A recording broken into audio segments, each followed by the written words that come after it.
Hi everyone, welcome back to the part 2 of my journey as a cabin crew of 10 years having scars on my face and body. Before I start and continue to what happened and how I made it to Qatar Airways after having scars, and it is not just limited to the interview round and the final interview, what actually happened after that. If you're interested to know, stay tuned. But before that, what I will advise you is stop this video here, and if you haven't watched the previous video, the first part of this, go ahead and watch this video. Search this video in my feed, or what you can do is click on this link, this I information mark here. Click on this link, watch that video of mine, and then come back and then watch this video of mine, so you know what I'm exactly talking about.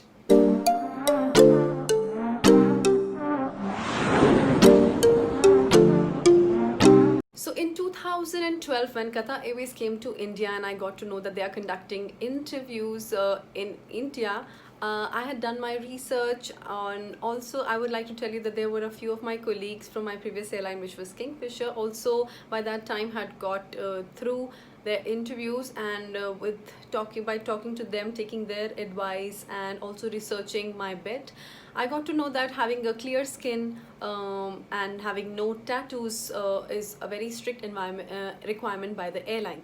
So if you have any scars or marks or tattoos, you need to necessarily declare it in the interview. And by this requirement, I also learned another thing, that this time in this interview, no matter what, concealing your marks and your scar is a requirement, but you cannot conceal the truth that you have a mark or a scar. And at this time, I'm also telling you that if you have a scar or mark, if you are going for an interview of any Middle East airlines, please do not hide the fact that you have a scar. If it's visible, especially, never conceal, never try to hide that you have a mark. Please don't do that, because sooner or later they will get to know it, and you will be terminated in the middle of your employment contract, and it is going to be very difficult. It will be not in good terms, so don't do that. So moving back to the time I was doing my preparation, this time I learned another thing, that the interview, there is a different separate way of how you prepare yourself for interview of this airline. You will I will have to make a bun, and this time there will be no ponytail, so it will be a bun, plus I don't have to have bangs, it wasn't allowed. So I have to either put my hair behind, like pull them back and make a bun, or I could do is make a side parting in a way that I could hide my scar. And that's what exactly I did. I did conceal my mark to the best of my knowledge, applying the same knowledge that the company, the people from Derma Color had given me. I did that. I did my bun. I concealed half of my face, like I did a proper side bun, and I made sure that I kind of hide this mark. I will try to fix pictures from my training period, the actually the pictures, the professional pictures which I clicked for Qatar Airways. I will try to do I'll try and put it here, and I will also try and put all the trailing emails which I had a conversation at a later stage, which I am going to tell you about further in this video. So yes, I went for my resume submission. I was able to submit my resume. There was no questions asked about this scar. I got a call. I went for my second round and third round. Following the same drill, I concealed and I made the same hairstyle. In the final interview, of course, they had the form where I had ticked that I have a scar. Irrespective, they can see it or it's prominent or not, I did declare that I have scar, and also they will check it. But if you have a scar that needs approval, there is a different kind of procedure that follows, which I'm going to tell you now. So there will be a form that you need to fill, where you will have to tick that you have a scar or no, and also provide a brief reason as far as I remember. So do that irrespective of the fact if it is visible or not. Just tick and explain what you have and why you have at that point of time. In the final interview, they will discuss about that if they want to, and they will ask you other questions so before they clear you. For me, they also briefed me about how to get a better picture clicked, and they asked me to send it to them, which I did after my final interview. As soon as I was done, they gave me some time, they gave me an email to send my pictures to them. So but unfortunately, the pictures I sent, I think, were not of a good resolution, and I received an email back from them asking me better pictures with good resolution. And now this time they also asked me for pictures of my scar, of both my scars. I have another scar on the knee which they checked, they found out themselves in the final interview, when they check you for scars. So one of the scars in my knee and one scar on my forehead, they asked me to conceal it, give good pictures in the natural light. There was a proper description of the email. I will put the email here so you can read it. They asked me to put nice good resolution pictures taken in natural light, and also with and without makeup. Also tell me the cause and the reason for having these scars. So I did exactly everything according to the instructions. You can see this is the picture of the email, and you can read whatever is written here, all the instructions. If you want, you can take a screenshot as well. So these are the instructions that they gave it to me. I followed each and every instruction and I emailed them, and this is about in the end of March that I sent them an email with all my pictures properly. And then for around a month I never received anything. So April, I had nothing from the company.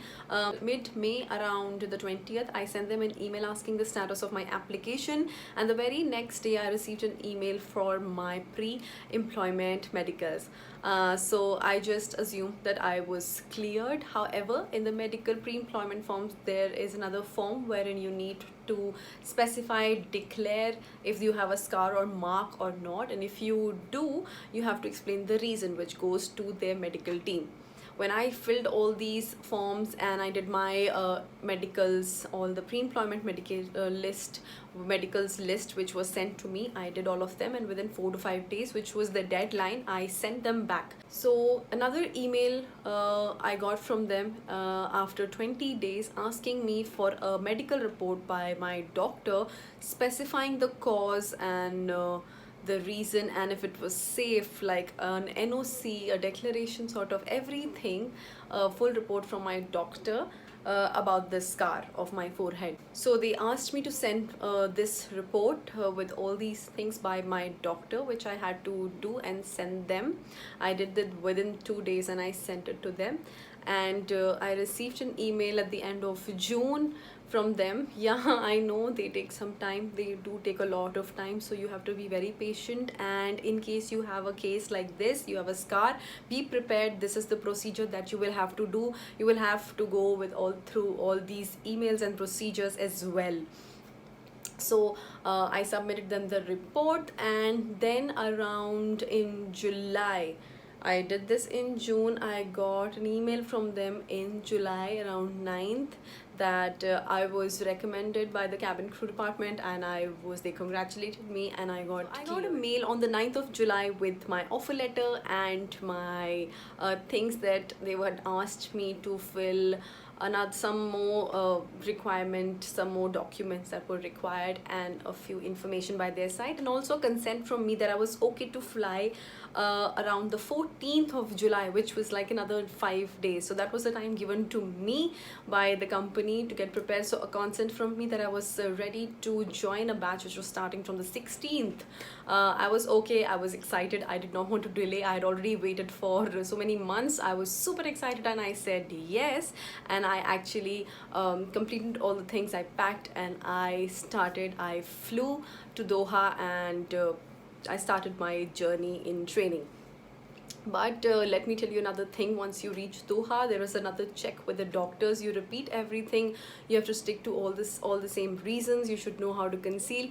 You will be checked by the grooming department, the doctors, for your scar and everything, the concealed way and the way you conceal it, before, after, everything will be repeated once you reach in Doha, so that you're just prepared. So all of the things that you do here will be repeated once you're there in Doha.